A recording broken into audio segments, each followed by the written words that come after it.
Is recording started? Yep. All right. Chair Harry Meyer. Yep. Vice Chair Gary Delvo. Here. Jim Bloomer has been excused. Alderman Joe Moore. Present. Melanie Parma. Here. Matt Schuler. Here. And Tom Weber. Here. Okay. Ask for a motion on the approval of the agenda. So moved. Gary, second by Tom. Those in favor say aye. Aye. Carried. Approve of the minutes as sent out earlier. Approve. So moved. Second. Joe and Matt and Joe, those in favor say aye. Aye. Opposed, carried. Communications. Communication June 21st, 2016 of the Common Council by Alderman Moore for a schedule and plan on disposing of properties recently acquired from the Brown County with neighborhood enhancement funds. The recommendation is referred to staff. I'll make that motion to refer to staff. The idea is just to have a plan presented to us. All right, sounds good. Yeah. Second. Motion by Joe, second by Matt. Those in favor say aye. Aye. Opposed, carried. Communication from June 21st, 2016, Common Council by Alderman Moore. He's a busy guy. Yes, To work with Thunder Lodge on their leisure pool project to maximize the project and increase tax base regardless of inclusion of a competitive events pool. I just have a quick question for Joe. Yep. In our last RDA meeting, we approved a very similar memo. Matter of fact, instead of putting the staff, we said move forward with it. So what's the difference with this versus what we approved last month? This one, the last communication was the inclusion of an events pool that could either compete with Colburn, and I believe there's some misinterpretation on the council floor because it became all about the Colburn pool. I want our focus to be on the Tundra project and make sure that that project is maximized regardless of what's going on with Colburn. Right. So that's why I added the language regardless of any inclusion of a What competitor. you're really doing is narrowing the subject. Yeah. Great comment. I make a motion to, Well, Joe moved your second. well, Motion by Joe, second by I'll Gary make that to all right. approve the communication. Those in favor say aye. Aye. Opposed, carried. New business, request to approve the First Amendment to Development Agreement, Tarrytown Brewing Expansion, Larson Green. All right. Kevin? So, yes, what I wanted to do, we're talking about the Larson Green buildings, and these are the buildings south of Kellogg. The city and the redevelopment authority entered into a development agreement with PDL Holdings in 2014, and I'm going to pass out, I guess, the original development agreement. Gonna go one more slide, Krista? Thanks, I snuck one in there. And for that, this is the southern end of Larson Green. On the very far right, that is the chamber building with cement construction inside there. That's not part of this. The first part of Larson Green are it's kind of four buildings. You see the frontage. As you start on the very far right, which is the far south, that's building A. That's where the Cannery Market is right now, and offices above. Building B is where Titletown Tap Room is. And then to the north, you have building C and D. Building E is the brewery or brewing facilities kind of behind where the smokestack area is. And to my knowledge, I believe building F has been destroyed. It's no longer there. So with that, the development agreement that I handed out here, basically it was a package of incentives. There was an upfront loan or money that was provided to the developer, and then there was a pay-go mechanism, which is 50% increment. What the developer is looking for is to basically extend the pay-go terms to include also buildings C and D. At the time, I think there was some discussion of another potential project potentially happening in building C and D. That's why they weren't included in the first, I guess, development agreement itself. I think there was some misunderstanding in terms of the phases in the development agreement of what buildings were all included.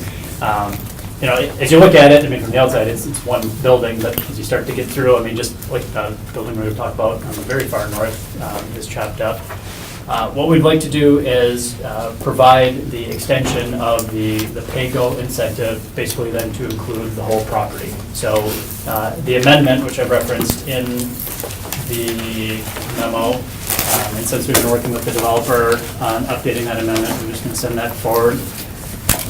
What we'd be doing is adding a phase 3, and I don't know if you want, there's additional copies here of the original agreement and the amendment agreement, if anyone in the public would like to look at them. what we would do is allow for the pay-as-you-go tax increment financing equal to 50% of the incremental taxes to cover the remaining building. Number two, in the memo, we had talked about raising the cumulative amount from $250 to $750. After further discussion, because this is a pay-go, we felt that it may be germane to just remove the cap. And with that, the termination dates from payments from 2026, to move that to 2033, which is the end of TID 14. With that, the developer anticipates spending about $7 million in investment and construction development costs for buildings C and D. Conservatively, we're estimating that would come back at an increased valuation of around $4 million. With that, the 50% pay-go on the incremental taxes that are created, as you know with the pay-go, if they create more, they'll be getting more, but so will the city. And if they do not get that, the city is protected in terms of our commitment is only 50% of that increment granted. The developer, When is that TIF expired? the TIF expires in 2033. 33. And that is TID 14, which is called North Broadway, which is in and of itself Larson Green. Right. It's basically all the areas we talked about between Donald Driver Way, Broadway, just north of this chamber building, all the way up to the new community shelter. So with that, the developers here, they can talk a little bit about their plans for development in there and build out. We as staff feel that in terms of its historic renovation, preserving some buildings, you've seen the success that has happened in buildings A and B. I think they're a little bit ahead of schedule where they wanted to be with that, and this moved forward maybe a little more quickly than we had anticipated.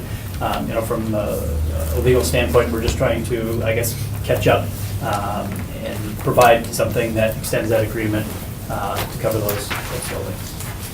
So, developers, if you have questions, or if you have any questions for me, we can go through and Could I ask a question discuss. quick? Yep, go ahead, Joe. Dr. Vonk, is, the original intent was to remodel each of the buildings regardless of whether it was considered 2 buildings or 5 buildings anyway, wasn't it? So isn't all of the square footage and the footprints of the buildings all the same from the original agreement to this one? It is not.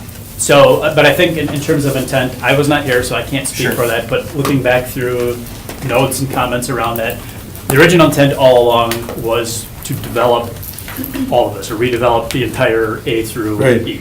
Right. I think at the time that this was constructed, there was a separate side project that was prepared to take building C and D, and so that is why it was not included in the original development agreement. That side project never materialized, but we never went back and basically said, all right, yeah, our intent is to redo the whole building. So that is what we are doing. Wasn't that side project with a different developer? Correct. Right. And I know the percent changes depending on the project, but how would you compare this 50% tip to other projects, or is this our new standard, or? I think 50% is a fair standard. It's what we've done. One, I mean, we did it originally in this Yeah, agreement. I've seen that. I think we've done it for some other historic rehabilitation projects in here with the Pete's Garage, the Lorenzen development, with those 2 properties right there, 50% of increment. I think that's one we've done there. And in terms of, a district that's been established and continuing, some parameters we've done, I think it's a fair split in terms of, the city benefits, they benefit. That's pay as you go. Correct. And again, in terms of, what's required of the developer, the mechanism, they do the upfront costs, they pay the taxes after the city, has confirmation that all the taxes have been paid and special assessments and all those things have been, brought up to, satisfaction, then they're issued a check for 50% of the incremental taxes. If you don't, question, the mechanics I like. Obviously, we're looking at a project additional for C and D that would have added about 500,000 in, or 5 million, yeah, 500,000 in tip. From 250 to 750. Now that's unlimited. Correct, and I think one of the things that we looked at is the original agreement, we provided $500,000 up front. With a guarantee for certain increment. In moving forward in terms of protecting the city, I think when you look at, that's $500,000 today. Looking at net present value, $500,000 today is not going to be $500,000 in 10 years. No, agreed. The projects that were left out, C and D, did we have an inkling of either the cost of the project or what it would bring to the tax increment? In terms of the estimated The one that we value, Yeah, I do not. okay, so we don't know what we were looking at. Correct. I believe that was looking at more of a residential. Component Component. with some, This component is going to be primarily office space with retail on the first floor. okay, so probably less. Thank you. Board? I think you get everything out of the residential. Depending on the number of units that they would have looked at. Yeah. But in terms of just going back to your question about the cap, we looked at, having the cap there or not, and I mean, it's RDA's discretion, if they want to put a cap No, on. I'm not quite, that's the Yep. mechanics part that I Yep. don't mind. It was just that ironically, originally, you didn't have a cap, you had a number there. And I was just Correct. looking at why was that the number? Sure, Not, if you'd had no number there, wouldn't have a question. sure. But yeah, I don't mind no cap. It's just, why did we have a specific number originally in there? And was that based on some increment that we were looking at receiving from C and D with a different developer? Or is it that just off the table and just we're isolated here to new development? Sure. My understanding is that that number was probably based on, at the time, what gap was presented in terms of eligible expenditures. Okay. Even though the cap may be removed, the developer, it's still incumbent upon them to prove, one, that there's a financing gap involved, and two, demonstrate that that the money is being used for eligible expenditures. Expenses. Correct. Mr. Chair, I'd like to open up the meeting to hear from the developer about things that are in the works or... Right. or- Motion? Second? Second, motion by Gary, second by Tom, hold the meeting, public discussion, those in favor say aye. Aye. Opposed, carried. All right.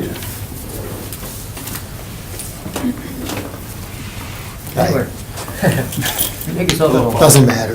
Paul Belschner, 943 Oakmont Court, Hobart, Wisconsin.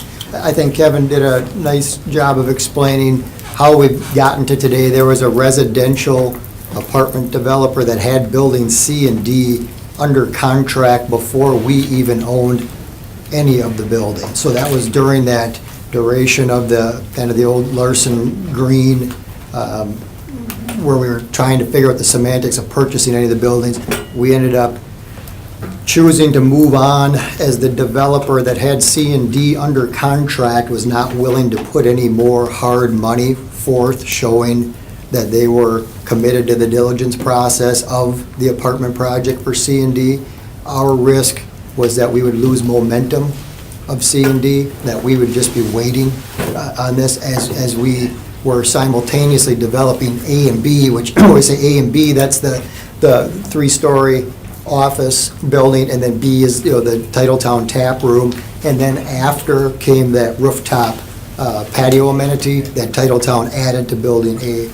So we chose as a development group to not extend the offer to purchase for C and D that the other developer was looking at taking forward. So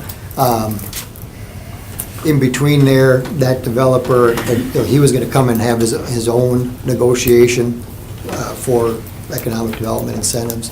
So that's why it wasn't included in the first agreement. And then frankly, a little bit of the city attorney turnover, I think, as well, kind of maybe prolonged us getting to this point, as to where we could come back and do this amendment. As far as what's going on, first floor of C and D will be retail. So we're, I'd call it coffee, bakery, retail clothing, fitness, potentially piano bar, wine bar, synergistic uses for what's already come to fruition through the building A and B renovations. Floors 2, 3, and 4 are going to be primarily office tenants. And so we're negotiation phase of working with the office tenants. Oh, is there good potential for office in those upper floors? Yes. Yeah, A and B, through the assistance of this body, with our incentives that we were granted, leased up in 13 months, and we would have thought that that was about 36 months on a traditional pro forma, but that's passing on the incentives to, be market or even a hair better with the lease rates. These are very expensive buildings to renovate. We've also utilized the historic tax credits on these facilities, but, putting those dollars to work to incentivize expedited lease-up has paid off to, instead of sitting with empty buildings longer. So we do feel like we can be successful with office tenants on building C and D as well. Paul, you haven't talked much about E. You haven't, E is the loading dock, isn't it, Jim? Loading dock and part of the brewery. E is that, Oh, so I see. I think E, when there was a harsh term that Kevin used for F, but it's the main entrance now to the building. So it was a demolition Okay. of what Larson Canning and the On Broadway Sure. group had called building E and F, but it's really new construction for the loading docks. That's kind of an appendage out the east side of the building. Paul, the developer that is no longer in the picture, is there any association with the current developer and that? No, Okay, that's. no. Well, have your new tenants really experienced enjoyable being in there now? They've been there about a year almost. Yeah, we're getting amazing feedback. Yeah. Yeah, I think, we're focused on decisions that help recruit and retain young professionals, to be very honest, in density, walkability, historic renovated warehouse buildings, breweries, brewery tours, rooftop patio amenities. Those are all national trends that have played out very positive. And I don't think that that's going to end anytime soon. So I think that's real healthy for not just downtown Green Bay, but our overall community. the initial developer that was interested in doing something with C and D, they're totally out of the picture now? That's correct. Okay, and They built so- a different residential apartment project in downtown. Okay, okay. And when would C and D be ready for occupancy? October, November of 2016. So soon. Possibly not all of the space, but enough to accommodate the current interest. Okay, anything else, Paul? Nope, that's it. Right. Thank you for the time. Thank you. Thank you. Motion to return to regular business. So moved. Motion by Gary, second by Tom, those in favor say aye. Aye. Opposed, carried. All right, gentlemen and ladies, what do we do? I guess I just see this as an extension of what we had Right. earlier, and so it made sense before, it makes sense now. And it did make sense before, and it does make sense now. So the bottom line, I would make a motion to approve this new agreement. We have a motion by Gary, second by I'll second. Melanie to approve the amendment agreement for the first amendment to the development agreement for Title Brewing expansion. Larson Green, those in favor say aye. Aye. Carried.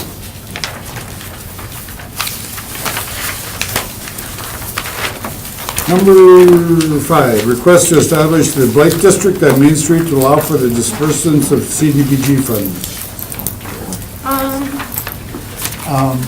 Skip four. Yeah. Oh, I don't have the, oh, there it is. I had it covered up. Request to approve term sheet for 1993 Main Street. All right. Next slide. This is looking at 1901 through 1931 Main Street. This was one parcel. It's now 3 parcels. This is just out in front and south of the Cops, I think, well, that's Pick and Save grocery store, Main and Lime Kiln. So just south of that intersection on the north or east side. Some prior vacant properties. In this project, GB Real Estate Investments LLC, represented by Garrett Bader, he is here today if you have any questions about this. Intends on redeveloping 3 parcels here, 1901, 1911, 1931. the three portions of this, the one, I guess we call it Lot 1 or 1901 on the left to be a banking institution, the middle to be a fast food restaurant, and then on the right to be a dental clinic. In terms of property value, aggregate right now, around $641,000. Estimate upon completion to be about $2.4 million.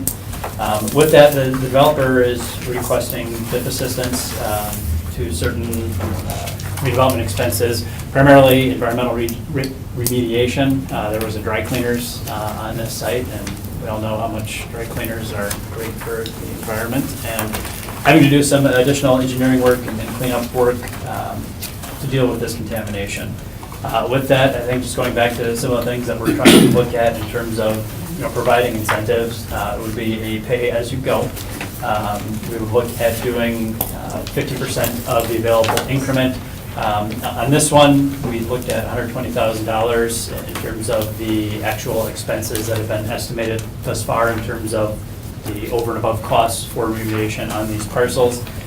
So with that, the 50% pay-go to be capped at $120,000 and shall terminate at the end of tax year 2023. So whatever one is reached first. Once again, in this term sheet, there's some certain requirements that the developer would have to meet. We bring back forward the development agreement. For executing that development agreement, the developer would be obligated, to show basically one, the gap in financing, eligible expenses, and just some demonstration that they would be able to generate this increment.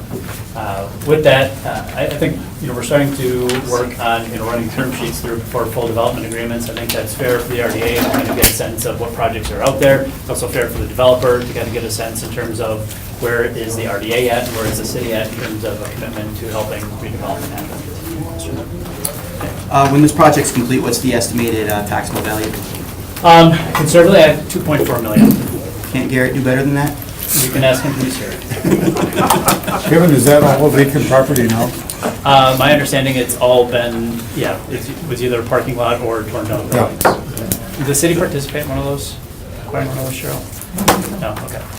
Do you know, or do we have to ask Garrett, if these three purposes are, have a letter of intent or are under contract, or are they just uses that are desirable? No, I believe they're all locked up. They're locked up? Yep. Well, let's move to open the meeting. So moved.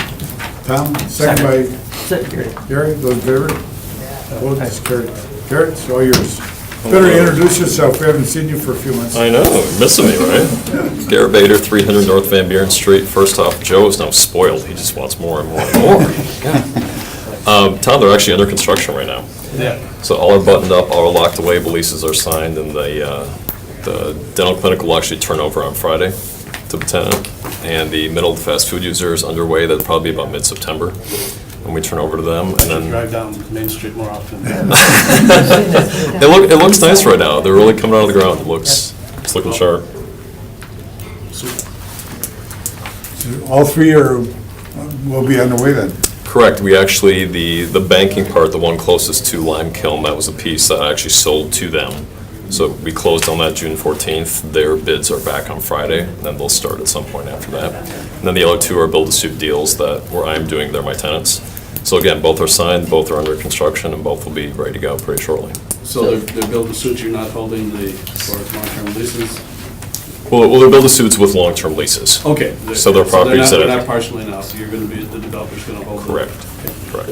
So the cleaning of the contaminated property, that's already been done then? Well, it's still underway. It's a long process. There were many years of the 1 hour martinizing being there. So it was a significant amount of work that had to go to do that. So there are still monitoring wells there in place. Those have to be monitored until there's actual closure.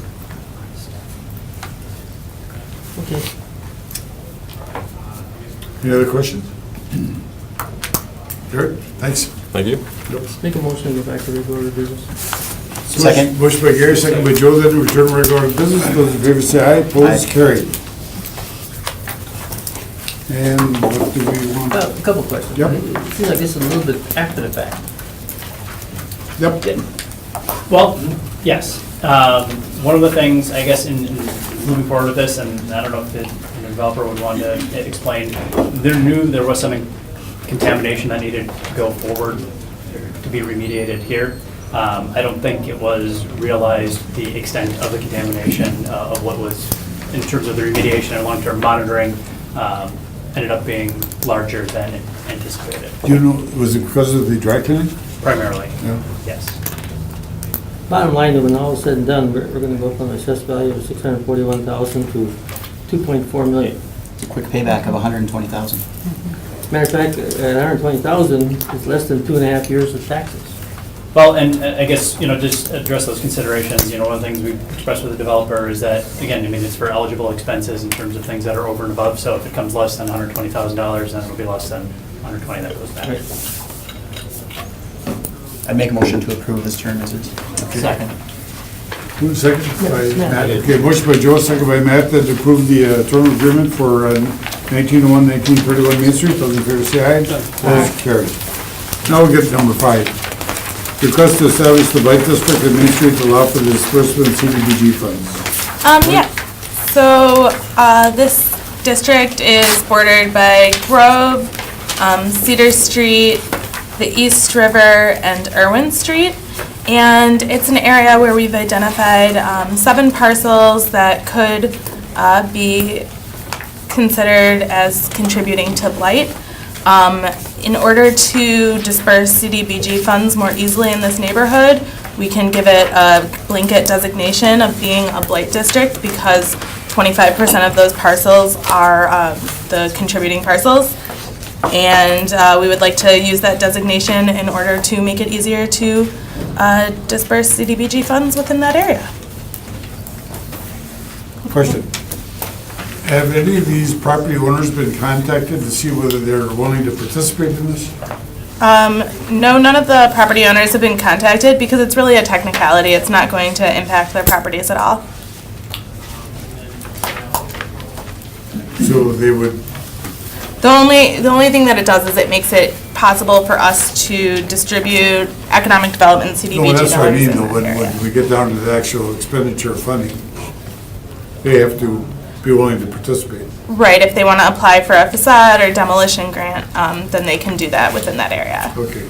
So the biggest reason, positive of establishing this blight district, it just speeds up the process of using the funds? So in order to use the CDBG dollars for facade or demolition grant, it's actually really difficult because the property, the funding either has to go towards job creation, spot blight, or area blight. If it's spot blight, the rehabilitation has to specifically address a threat to public health or safety. So area blight is really the easiest category to make it possible to distribute the funding under. Sure. The parcel 3, is familiar with the others. What's on parcel 3? It's like a auto repair shop.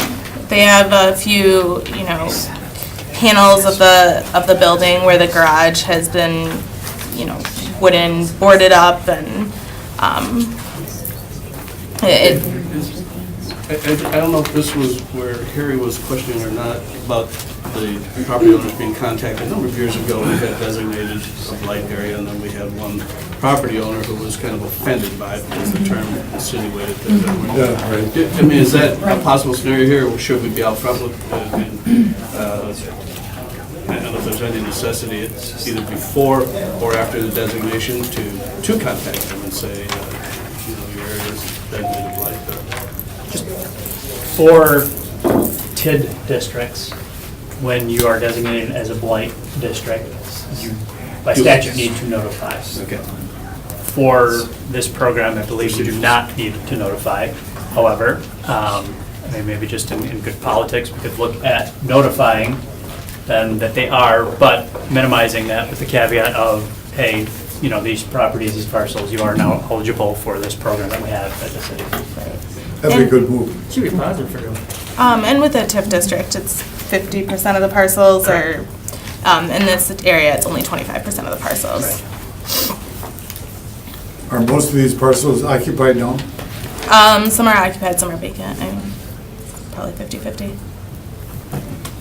From an ownership point of view, this should be a positive thing. Yeah. We have an opportunity to get some assistance. Exactly. Yeah. Cool. Is there some kind of a disadvantage, or would there be an advantage to including the south side of Main Street along that stretch as well, when you're looking at riverfront improvements and East River Trail? I think it was just hard to get the 25% when I included that strip.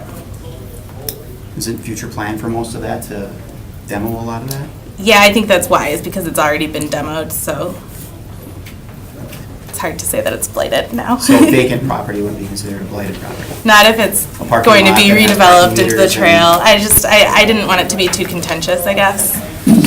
Okay. It's really, when it's vacant, it's underutilization of the site. And Oh, that's yeah. already trail designated. Right. Compared to like a vacancy, which could be built upon. I didn't know if it would offer any kind of expediency to getting the trail completed to include it or not, that's all. I Trails think can actually be funded under block grant, right, depending on where the trail I is. think there's multiple The funding trail sources. is not, no, Take that back. not the trail. Okay, The demolition part was. Okay. yeah. Acquisition also? No, acquisition was just the demolition. DNR grant. The DNR did the acquisition. So they're doing our funds, I think, right?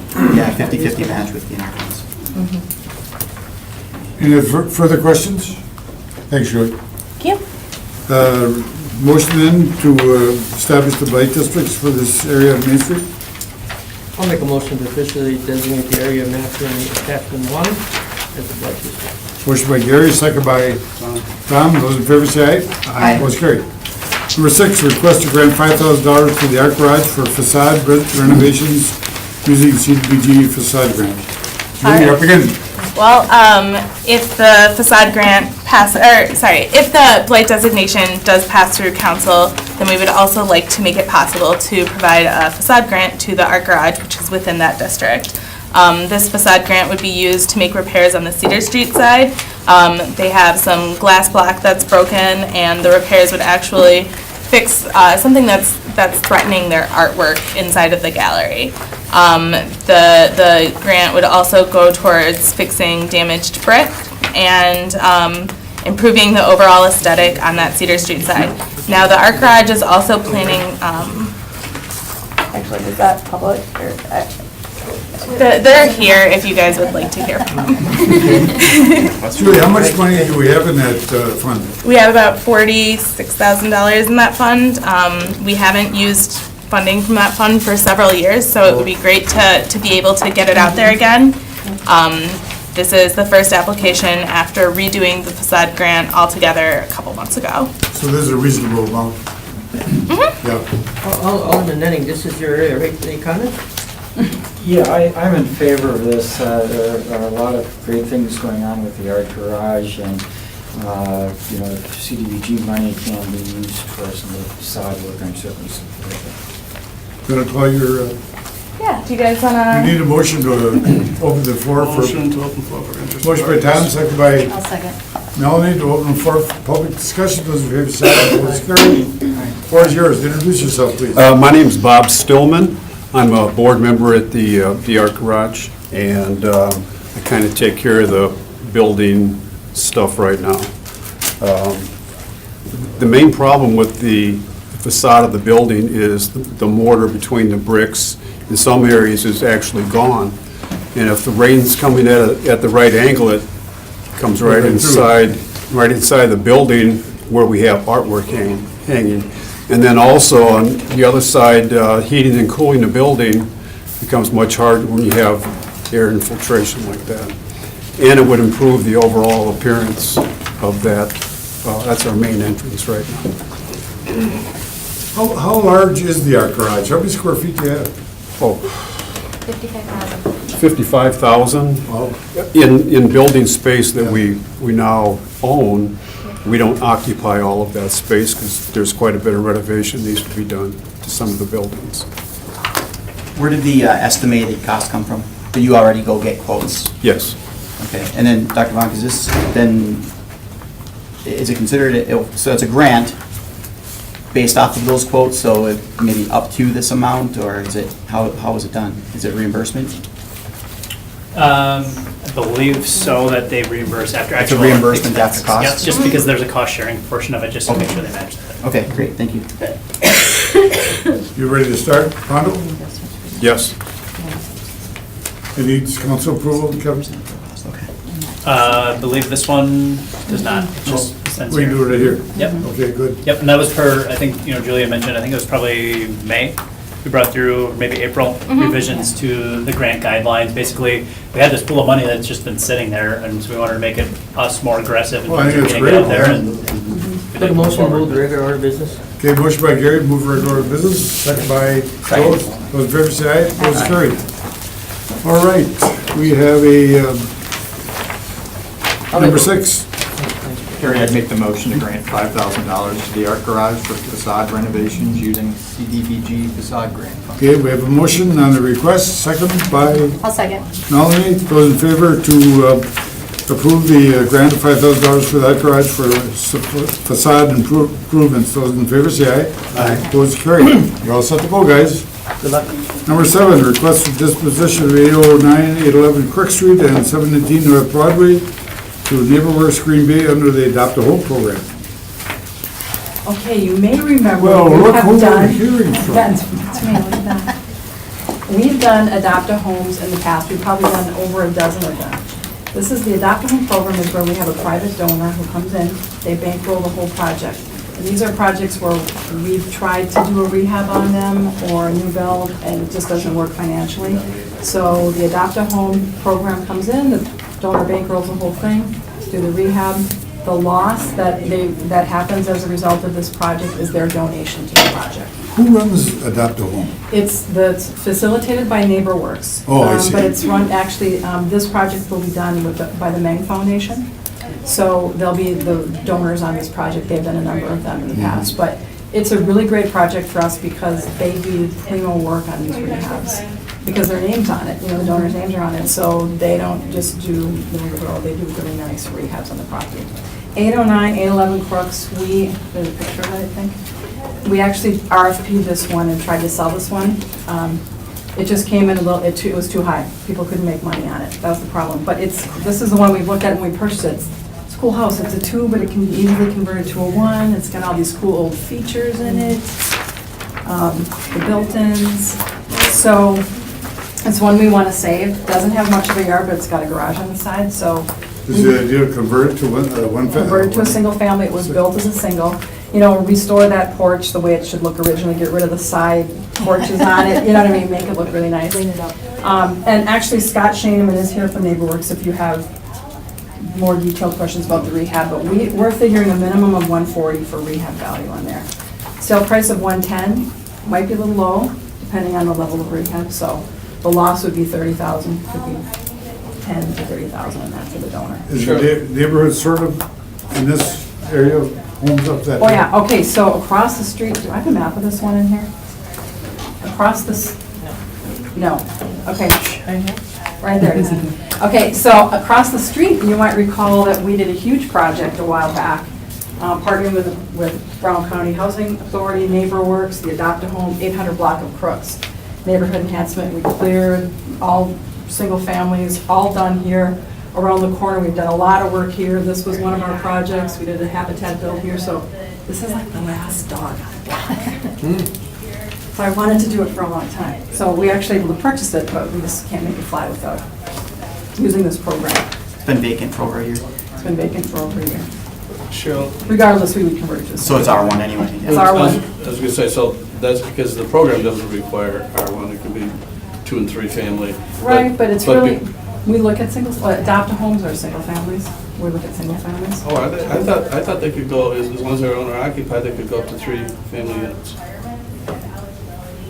I don't think we've done multifamilies with Adopt-A-Homes, have we? No, never done multifamily, that's not the intent. The intent is. Okay. The intent is single family with the Adopt-A-Home program, so.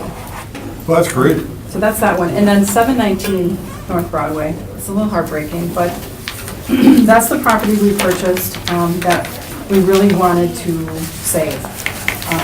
It's an older property, we had some historical records on it, and it's really bad. I have to accept the fact that we have to let it go. We have to let Have it there die been an entrance peacefully. up there in the second floor? And it's an entrance, but This was a hoarder house, it was really cut up, damaged, it had a sewer break in the basement, it had many people through it, tried to do special projects, it's not gonna work. So actually, the Adopt a Home program is willing to do something they haven't done in the past, which is a new build here. So they're gonna take this building down, they're gonna build, you have the plans, I think. These plans aren't final, we're gonna do a little tweaking to them with regards to the porch. And we've all worked together, we're going to salvage what we can on this house. There's some cool windows, there's some features on here that we're going to use on the new build. So at least I'm living. What street is on the north side you It's show? gonna be nice. What street is this on the north side? James. James Street? And I think James is actually getting reworked right now, which will be nice. Right next to this property is an NSP property that was done. That's our neighborhood stabilization program. And that was done, before that was even completed, they had offers on that property. So this is kind of a hopping area. That was last year, wasn't it? Yeah, last year. Yeah. So this is a great, this will finish that corner off for us, once we have the new build on there. So, well, NeighborWorks did the other one, right? they did, yep, they're our partners for NSP. So, Funny, I wonder how Belt took so long to, did it ever sell? The NeighborWorks project on Belt? We didn't have one on the bill. Mather? Mather, well, okay. We did the apartments on Mather, yeah, those are rented, those are. No, not the rental, it was, 700 block. You think that about blue, I think it was. 900 block. Yeah, it's a beautiful Really nice. alley entry with Yep. a beautiful driveway, and that's sold. Yeah, we moved that house onto that property and NeighborWorks rehabbed it. Right, that's the one. Took them a while, but, you know. Yeah, it took quite a while, it was, But it sold 3 years ago. it was beautiful inside, but Yeah. probably too much for the immediate neighborhood there. We're fixing that, Tom. One house at a time. One house at a time, Tom. I have a question. So if, so NeighborWorks is managing both of these projects, right? Yep. And then basically at the sale of the home, then the money just goes to NeighborWorks toward their program? Or how does the, where does the Well, money go? if there's a loss at the end, so. I would assume so, but I mean, So- you don't just give the house to somebody, right? It's rehabbed and put on the market? Right, so it's really, the accounts are kept there, and the draw from the donor account to do the whole project. So at some point, that project's gonna be in the red.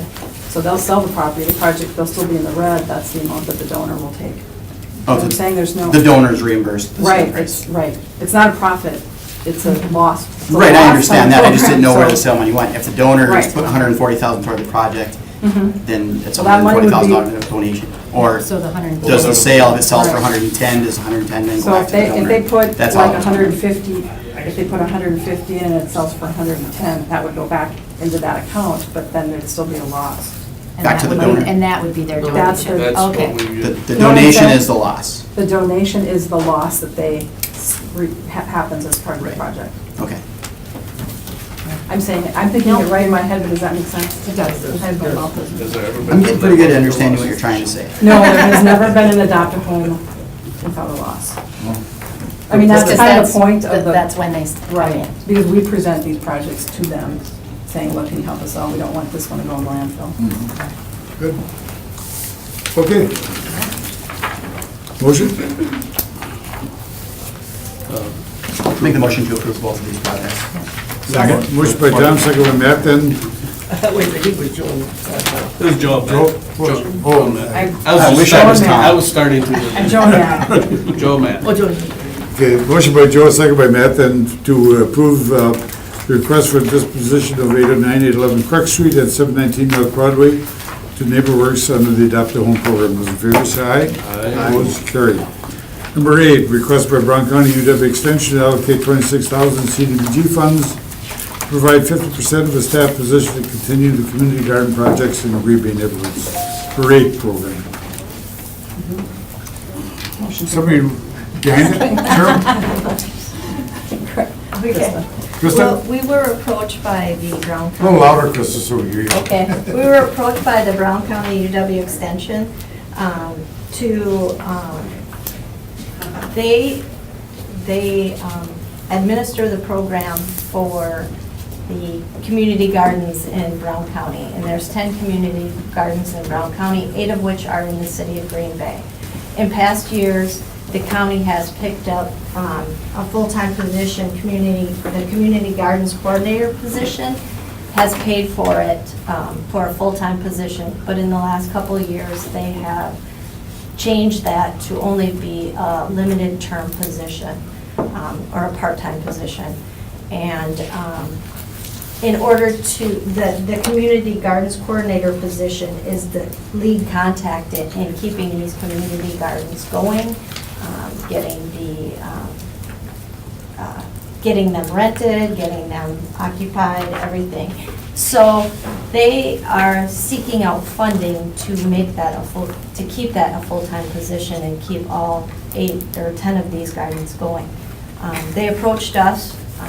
We had last year provided funding for them for 50% of this position. We do have community development block grant public service funds for 2016 that we can allocate to this sort of a public service activity, and as staff, we feel that these gardens are very essential in the community, and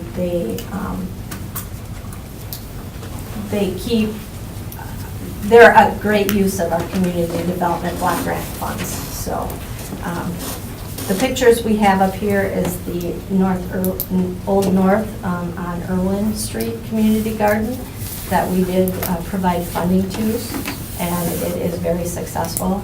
And all of the gardens in Green Bay are very successful. So we'd like to see this continue.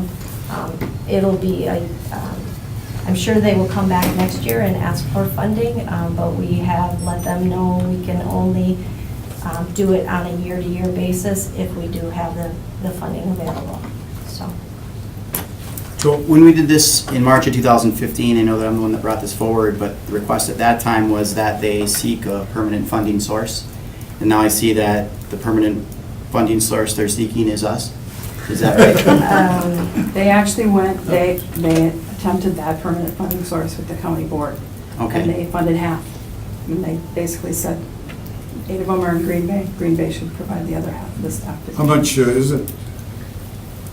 So, Well, half of the position is 26,000, so it would be 52,000. So the county would still provide half of it?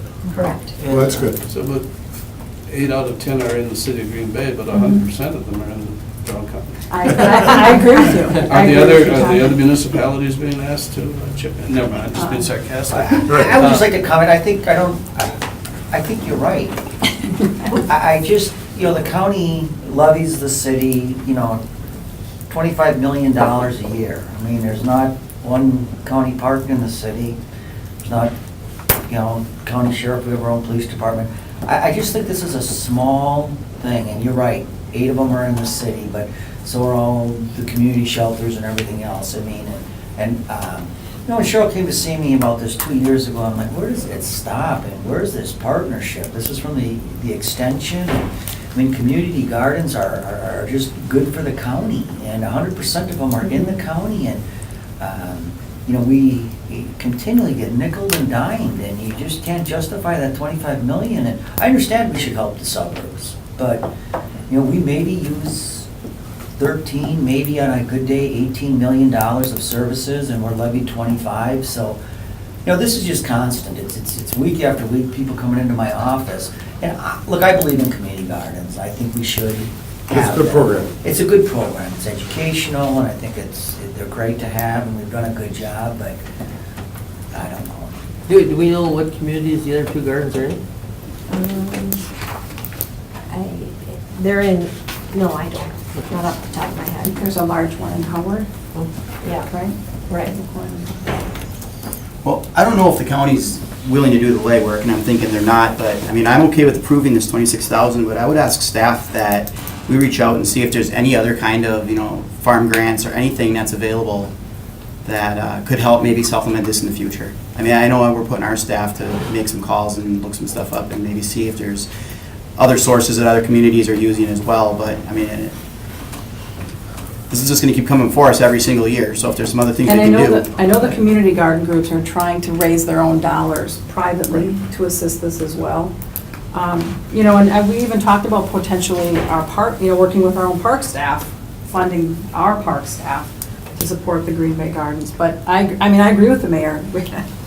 You know, I think the county should pick up this position 100%. They're not going to do it, so then, I don't know what to do in that position. It's a tough call. Yeah, I think Joe's point to continue to research not us being the permanent, but somebody else. And I mean, they can go to all the greenhouses in the area, and I mean, it's not a ton of money for that private sector involvement. We just did one where, you know, the Mangs are gracious and that's their thing. But I mean, there are donors out there, and I agree with the mayor on it's, you know, we're 47% of the county budget, and we get Not much.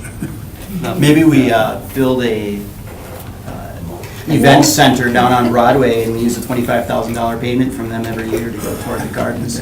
Just saying. You're gonna start the barbecue Back fest? up there. 1 minute.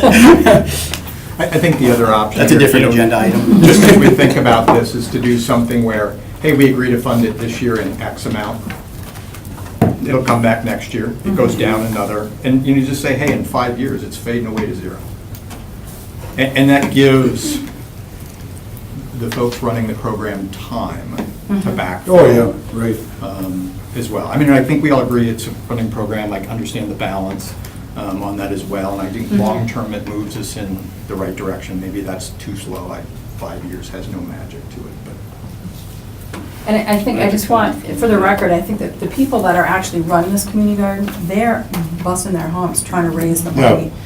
They're doing all the work. I mean, you know what I mean? They're kind of like we are. They're caught between the rock and the hard place. 'Cause they The other thing, understand obviously, it's a very successful program. I mean, it's Right. beautifully done. Right.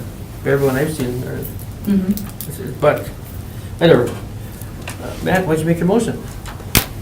I'd make a motion then that we fund it this year for $26,000 with the intent next year to back it down by another 20%. And realizing we can't. I wouldn't even commit to next year, to be Okay. honest with you, because we've been very clear that this is kind of On going to be a an annual year-to-year thing. We basis. don't know where we're going to be every Okay. year, so. Can staff bring it up in our notes when we probably discuss this item in a year? Sure. For the members of us RDA who have a really bad memory. Right. Oh, sure, and he looks at me. Which is I'm not all. looking I'm completely looking in the mirror. Okay, we have a motion by Matt, second by I'll second. Melanie to approve the Brown County Union Extension request for $26,000 in CDBG funds for 50% of the staff position. Those in favor say aye. Opposed, carried. Number 9, request to grant a 60-day planning option for the development of 1915 Harold Street and the new homes in your neighborhood program. All right, With so Cheryl. look at that. Move to approve. That's We've got easy. We have a gentleman here, actually. Do you want to hear from him? They might not need to hear from Lay him. that motion over. Second. Motion by Joe, second by Gary, to open the floor for public discussion. Those in favor say aye. Aye. Opposed, Okay, and carried. this is our new homes in your neighborhood program. We own the lot. Part of it's in the floodplain. We have a builder who'd like to build on it. Whereabouts Introduce is yourself. Harold Street? I've heard of it because it's my name, but. North side. North side off of Henry Street. Oh, that way, Yes. okay, I thought so. I Sorry. thought it was over there. Yep. Yeah. That's what it says. So what we're just looking at doing is putting up a single-family, about 1,000 square foot, probably 2-bedroom ranch on that lot. It's a pretty small lot, so it's pretty restricted as far as the size of the house that can go on there. Is it vacant now, or? It's vacant now, right? Oh, it is. What's the neighborhood like? Well, across the street, I know there's, Single-family ranches. right, it just looks like a nice area to, you know, it's being improved. Right across the street is a fairly new house. So I think it would work with what I do, Yeah. so. Smaller, single-family ranches, attached garage, somewhere in the back. Right, Right. You know, well-maintained. It fit right into the neighborhood. right. Is the gray shaded area there, is that the flood Yep. plain that's Right. marked up? That's actually the So floodplain it that runs comes right, through. kind of like through half the yard? Yeah, the existing house was here, so there's room to build, but part of the reason we're looking for the options at this point is that we need to get out there and survey exactly where this line comes, so that he knows not to build in it. Well, build in the floodplain. right, and see what we can do to get that out of the floodplain.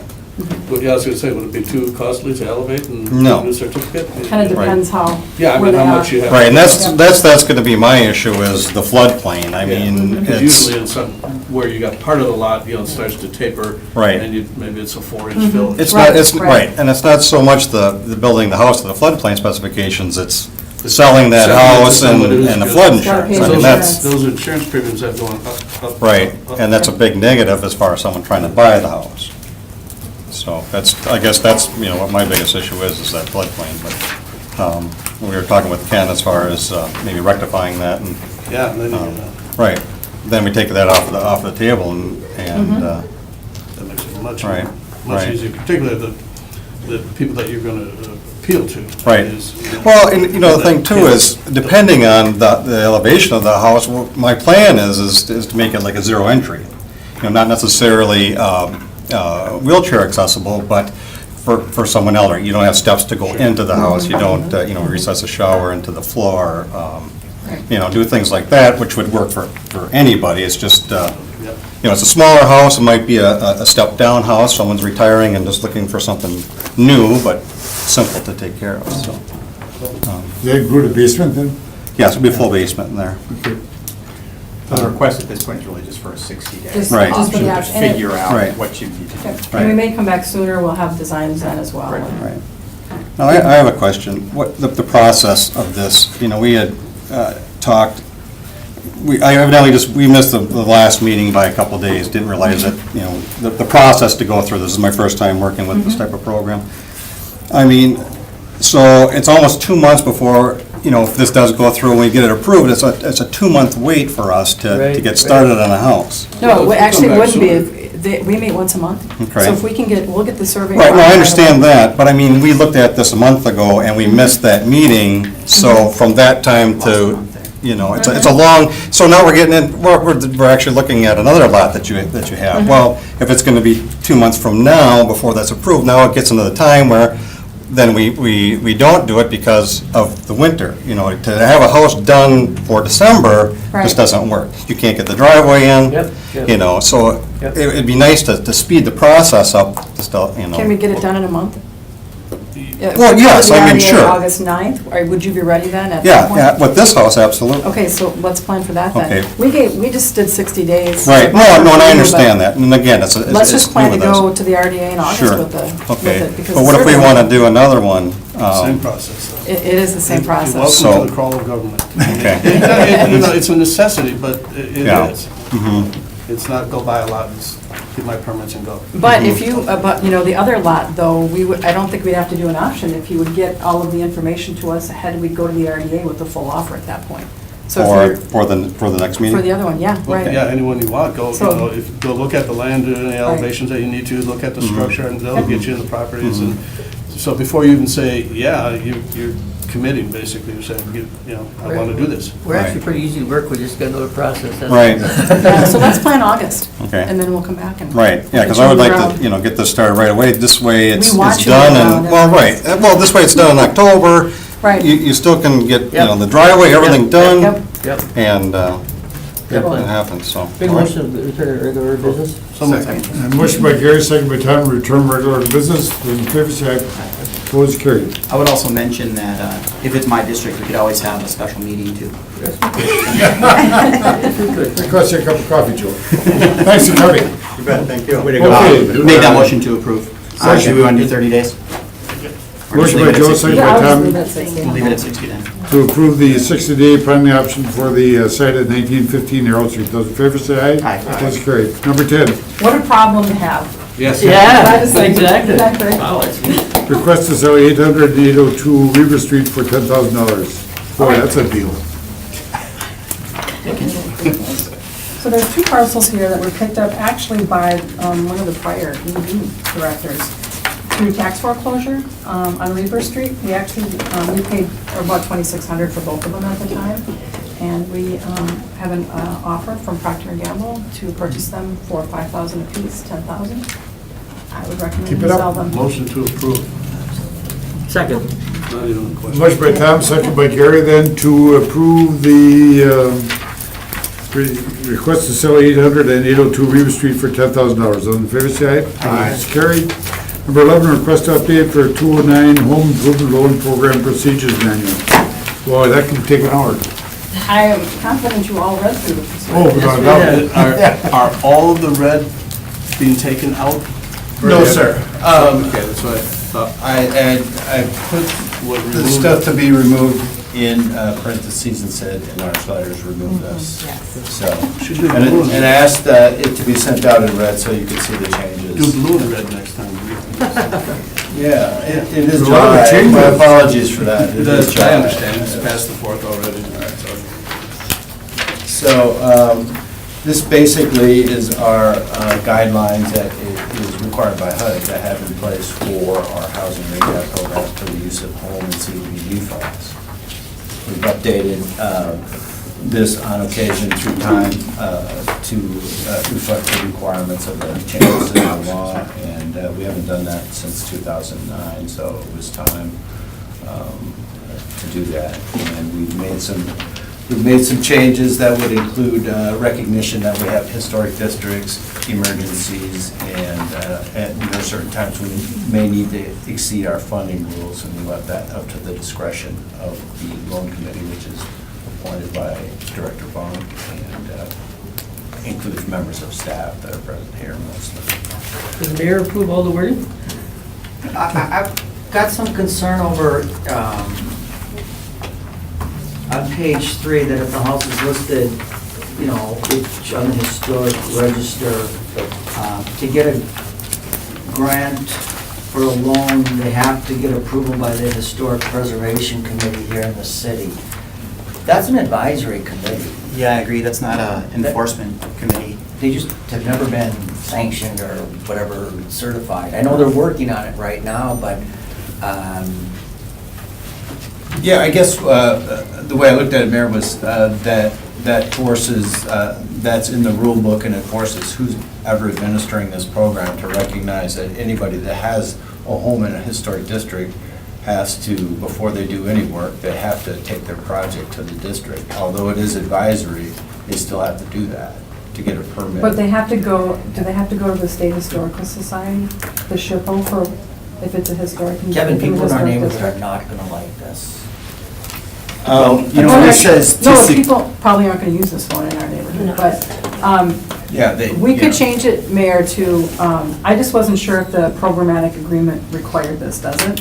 If it's listed on the state register of historic places or the national register of historic places, it's required if they're gonna use our funding. We have to go to the state, Right, but what we can do I is say understand. that what we can do is say, We we don't can have change a- this to be advisory, like normal permitting process is the advisory, advice of the HPC is the normal permitting process. We can leave that in there like that? I think we can leave that in there, it's just that they, you're empowering something that really doesn't exist. Yeah, I see what you're saying.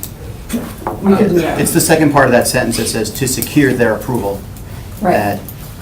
That I would rather see, refer to the State Historical Society of Wisconsin and consult from the Green Bay's Historic Preservation Committee. Right. I think that would probably clean That it up. would, Mayor, you feel comfortable with Yes, that if we did the right. consult? I think it reflects the HPC's recommendations right now are Right. not binding. Right. The recommendations. Standard permitting. The State Historical Society is the only requirement if it is registered, just from HUD. That makes So you sense. just remove the red and put it at the end there, and Yep. and advice from the Green Bay Yep. Historical Preservation. Yep. Tempered a little bit. Okay. Anything else, Kevin? Anything else? Anyone? Steve? Thanks, Gary. These were Kevin, your interpretations of the rules from CDBG, from other, our interpretations. These weren't words from HUD. These are requirements by HUD in our interpretation. In your correct. interpretation of those, okay. Does HUD does this have to pass muster with HUD after you've done this? Yeah, generally, we have to have one in place, and when they come and monitor us, So it's not, you have to send it to them for the final approval? No. We put it in place, and if they want to take a look at it? it's our procedures manual. We have to have it in place when they come to monitor, so they can look at it and say, How often do yes. they do that, Kevin? As a matter of fact, Harry, they're coming next week. Oh, they are, so we'll have this ready for them. Wow, Yes, that we should be a will. couple points right there. Isn't that Actually, coincidence? this program was monitored last year by them, Oh. and we're operating under the old procedures, and they Yeah. were fine with it, you know, but these reflect changing environment that we work in. Oh, that's good. Timing is right. I make a motion to approve update for 2009 Home Improvement Loan Program HILP Procedures Manual with the changes mentioned previously. Second. Motion and second by Gary and Joe, those approve the program, those in favor say aye. Aye. Opposed, carried. Thank you. Number 12, request to sell 227 Woodlawn Avenue. We'd like to go, actually, what we'd like to do is, we don't have an offer on this now, but we'd like to be able to move quickly. When we do, we've had a number of showings already on the property. So we'd like to go into closed session if we could get some guidance on what amount we could be allowed to negotiate to, so we could sell the property and not have to come back to the RDA. Okay. Motion to go into closed session to discuss the sale of 227 Woodlawn Avenue. Motion by, oh yeah, that's right, you got it, go ahead. The motion, the authority may convene in closed session pursuant to section 1985, 1B Wisconsin statutes for the purpose of deliberating or negotiating the sale of public properties, investing in public funds, or conducting any specialized public business as necessary for competitive and bargaining reasons. The authority may thereafter reconvene in open session pursuant to section 1985-2 Wisconsin statutes to report the results of the closed session and consider the balance of the agenda. Kevin, call roll. Chair, Harry Meyer. Aye. Vice Chair, Gary Delvaux. Here. Alderman Joe Moore. Yes. Melanie Carma. Yes. Matt Schuler. Here. Tom Weber. Here.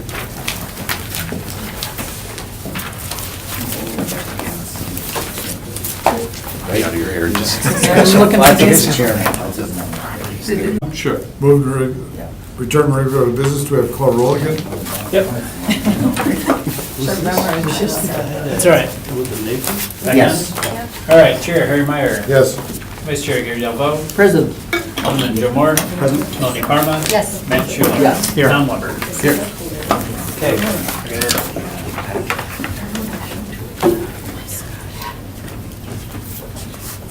Are we there? Good. We're regular. All right. Bills, request to approve the final payment for Badgerland demolition and earthwork for the amount of $22,319 for contract CD 1801, raising the building on St. George Street and Main Street. What building was that? Those were a bunch of buildings from the Parks Department for the trail. Oh, those. St. George. Right.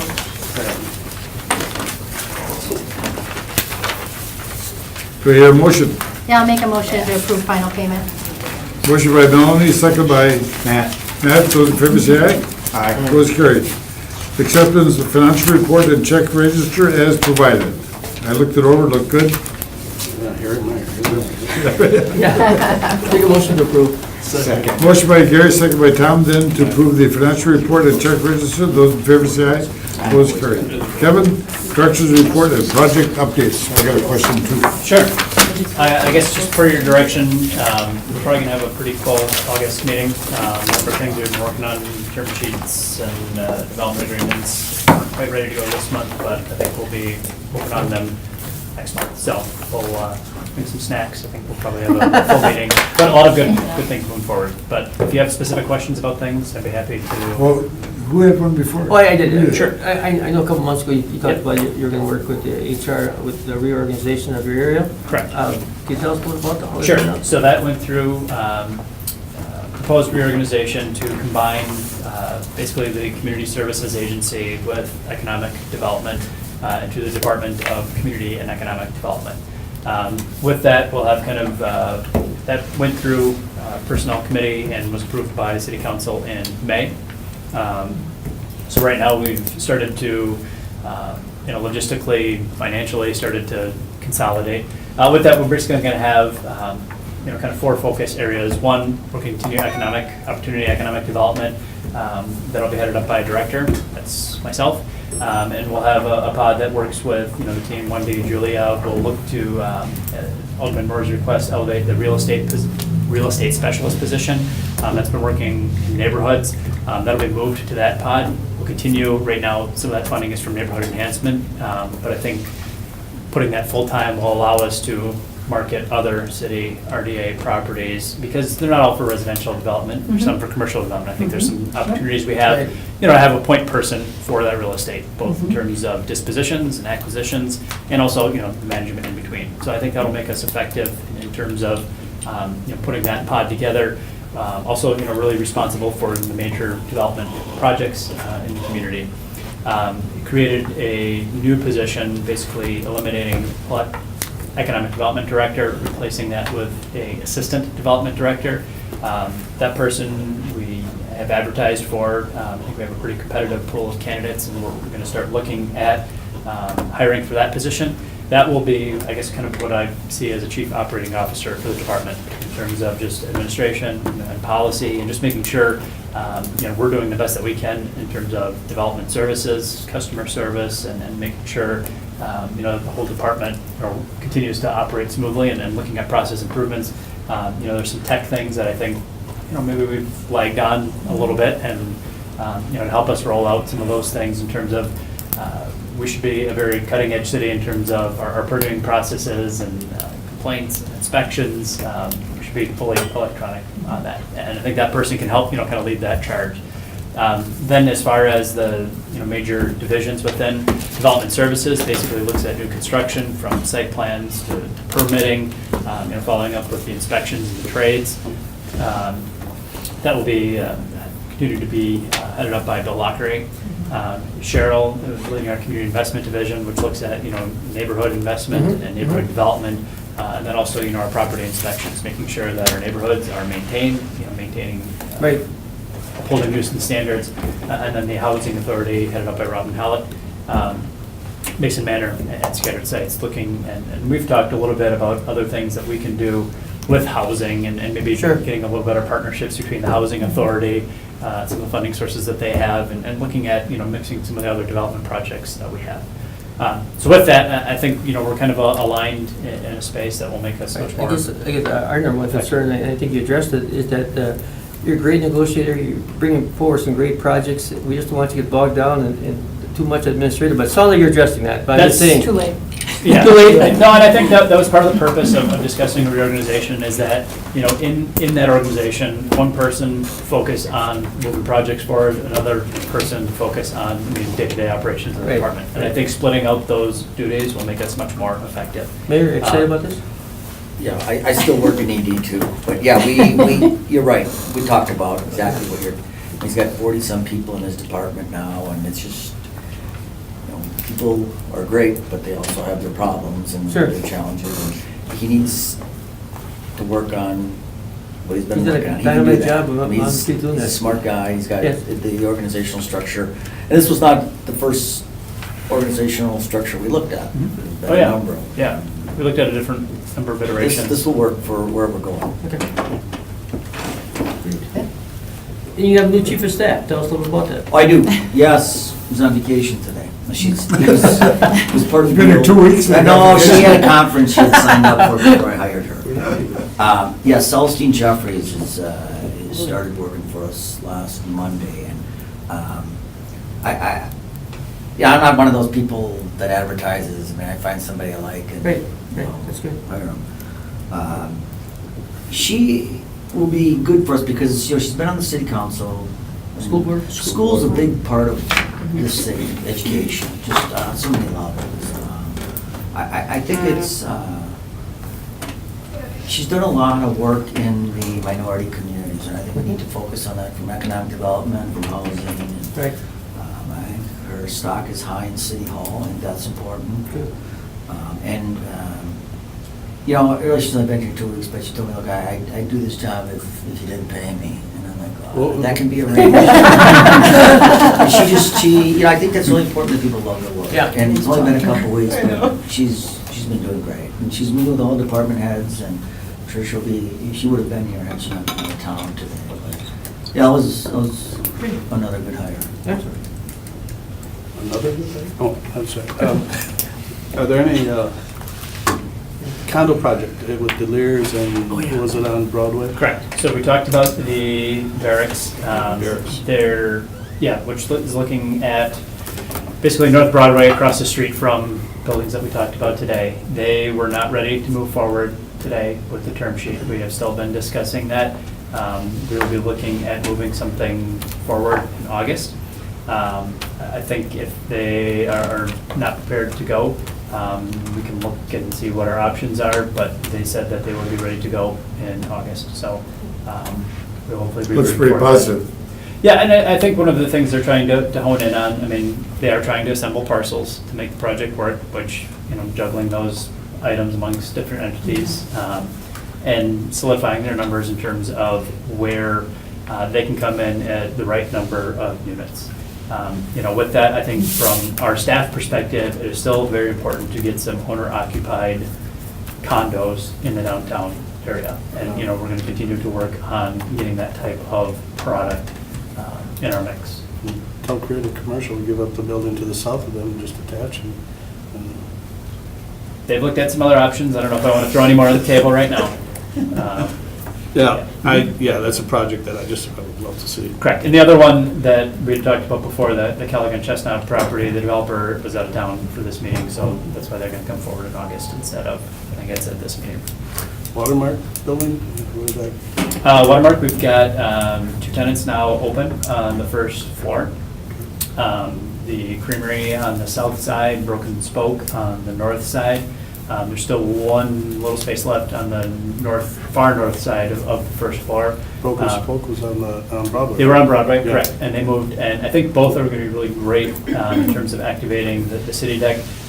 We've been working with the Parks Department and working to try some things out on the city deck in terms of activating the space.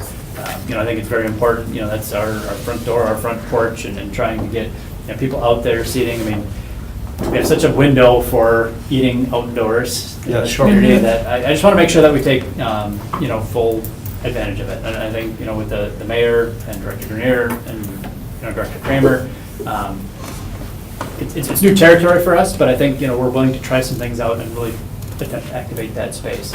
I know Jeff Merkus stepped out, but I know he's been working with Marvin on walking a number of other tenants through some of the different floors in that space there as well. Have the lacrosse people been in town at all? Have we talked to them as to what should happen in that building? Yeah, I mean, we've met with them and then had meetings with Jeff in terms of, you know, walking them through downtown opportunities. I think there's some other opportunities that we would also have them look at as well. You know, of course, the primary concern is getting that leased up, but I think they've had good showings through that.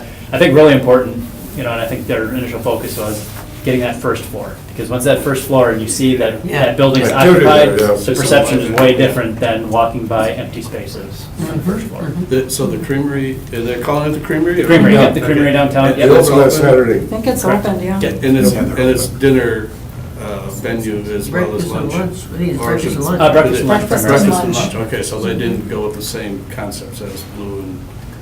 Been there a couple times, it's very good. Is it? Mhm. Yeah. Breakfast downtown? Yeah. Early breakfast. Yeah, That's yes, I seven. like that. Okay, what's the status with Chris Manglis and Joe Schumacher? So he has been working with a number of architects on designing some options with that. His option, as you know, I mean, runs through the end of September, so we've been, you know, that time's gonna go fast. He's been doing some due diligence in terms of getting some architects together and, you know, putting some concepts together of what he's gonna be looking at there. Great. Nothing on the owners of Pete's Garage on the site right to the south of them, that they're just kind of sitting on that? They have had some discussions. I think one of the things they're looking at is getting a potential tenant in there and then building it out for that. But they have been, you know, per the development agreement, I mean, the incentive is there. I mean, the sooner that they can move forward on it, the sooner the incentive comes for them. But they have not brought back forth any additional site plans yet. That was one of the Incentive, no things, punishment for a that. number of months ago, we discussed this property on North Quincy and University. Correct. What, nothing has happened, is that sort of dead in the water, do you think? Well, we could put that on a future agenda. I would say it's dead in the water. Because there was some housing plan, wasn't it, tied in with the university? Correct. We had talked about some different options there.